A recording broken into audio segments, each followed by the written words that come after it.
and almost nobody in America knows anything about who they are, even the name of one. And so something like this tells you that there are people who do know them and care about them. And certainly the Blue Star Mothers have done a lot to support those that are deployed now from here in the Midlands and of course part of the country that I'm a great fan of since we pay taxes in South Carolina. Where do you live? I'm a kept man on my wife's family farm up in Virginia, but she also owns a place here in South Carolina that I prefer not to say where. Can you just give me a region? A region? So it's all on the coast. Okay. All right. Well, any place in South Carolina is a good place. It's low country. Yeah. Very good. What do you enjoy? We've also had one of our kids lived here.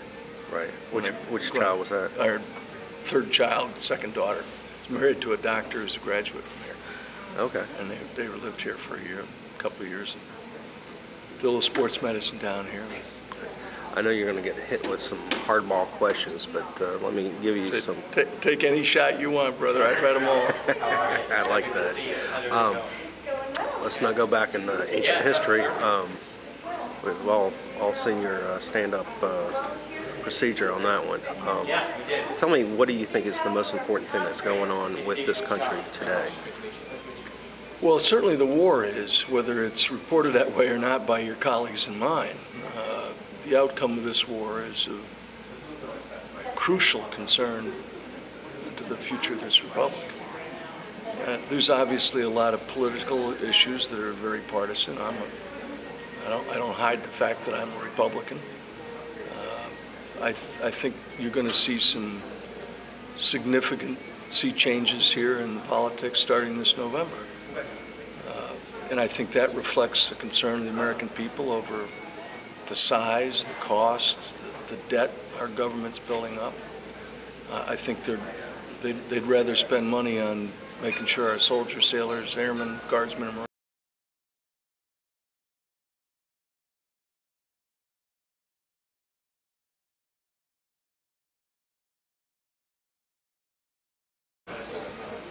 I also think there's a lot of concern about, how you get your health care and I get mine. I think there's a lot of concern over protecting our borders. And when you find that the government isn't doing what you expect it to do,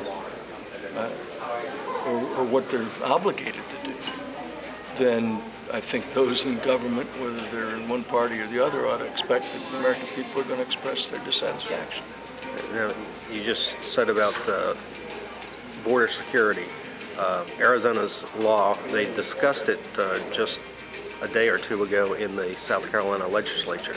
They don't have time to pass a law similar to it this session. What is your opinion on the immigration law in Arizona?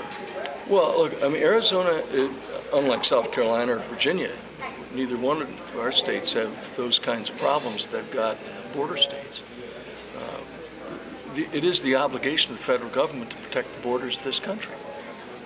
And it obviously isn't doing it. I met with the widow of one of the ranchers that was murdered here just a few weeks ago by a guy who'd already crossed into the United States and was on his way back, probably to get drugs or drop off a load and bring back the money. When you see the rampant violence that is taking place just south of our border, there's more people killed in Mexico last month than there were killed in Iraq and Afghanistan combined. Right.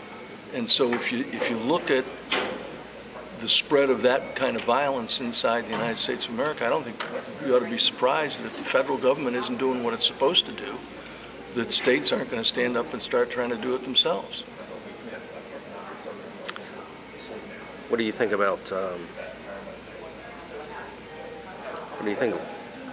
the oil spill in the Gulf of Mexico?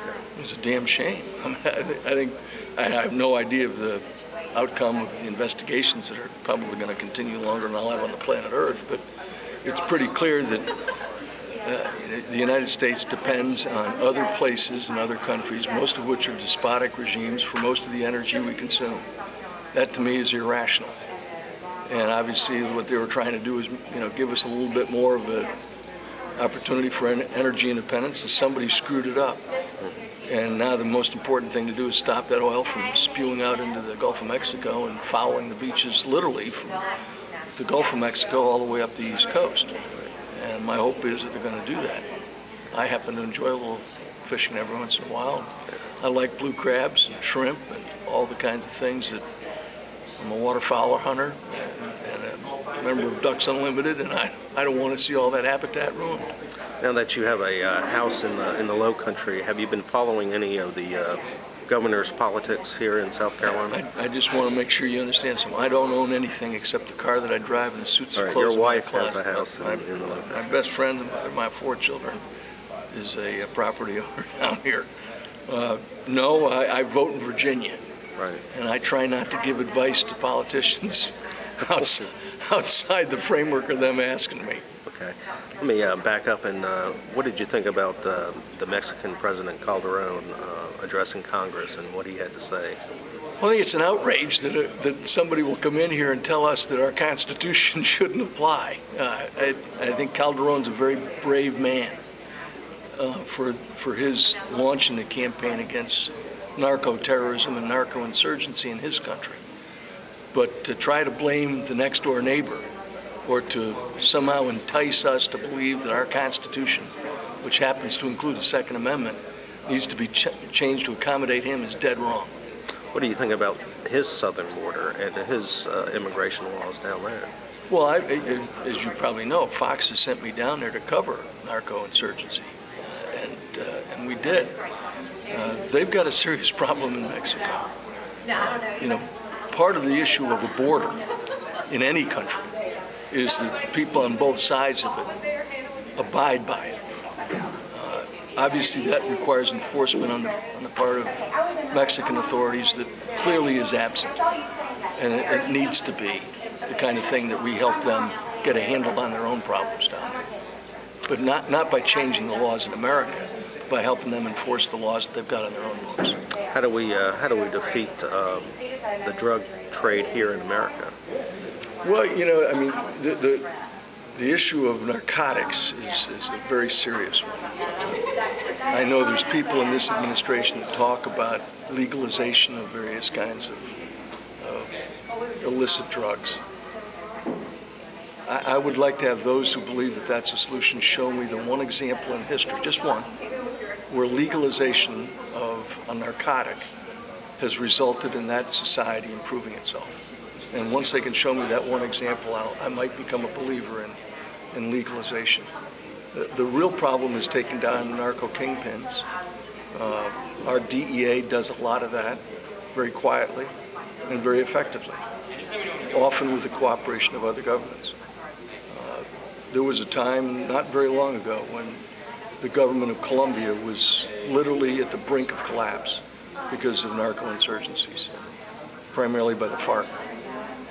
I had the great opportunity to be down there when they took in the guy who held 3 Americans for 5 years, held him hostage, and tried to negotiate around him, and was pleased to be there when they extradited him. That's the kind of thing that needs to happen a lot more. How can we win the war against terrorism? Well, you know, the war in Afghanistan isn't narco-insurgency. It's opium, not cocaine. It supports the Taliban. Taking down their source of funding, as the DEA and our special operations guys are doing out there on a regular basis, is going to help. Ultimately, the people of Afghanistan have to be able to stand up and defend themselves. It's a challenge because from essentially 2002 to 2007, we left it up to NATO to do, and the United Nations, and they failed miserably. And so you now have almost 90,000 American troops on the ground, probably more than that by the end of this month, and you're going to see a tough fight in getting the Afghan national security forces to be able to protect their own country. It's coming, just like it's taken a long time in Iraq. It's going to take a little longer in Afghanistan simply because the illiteracy rate is far higher and there's so little infrastructure, so few schools.